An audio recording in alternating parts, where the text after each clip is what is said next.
Lady bird beetle, यसलाई ladybug भनेर पनि चिनिन्छ, यद्यपि यो बग नभएर बिटल हो। यो जुनसुकै बालीमा जतासुकै विभिन्न स्पेसिसको पाइन्छ, जस्तै convergent, seven spotted, twice स्ट्याप्ड, मल्टिकलर्ड Asian आदि।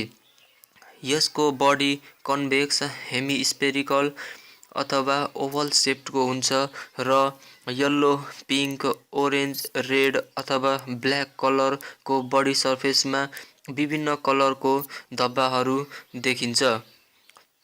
यसले एग्स, लार्भा र एडल्ट गरी 3 वटा स्टेजमा लाइफ साइकल पार गर्छ।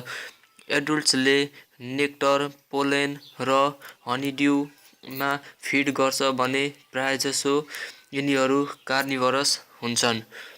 यो प्रायजसो लिफको अन्डरसाइडमा पाइन्छन्, लिफको तलपट्टि पाइन्छन्। घरको वरिपरि रहेको बोटबिरुवा जस्तै पोटाटोज, स्वीट कर्न, पिज, बिन्स, कोल क्रप्स, टमेटोज आदिमा पनि यसलाई सजिलैसँग देख्न सकिन्छ।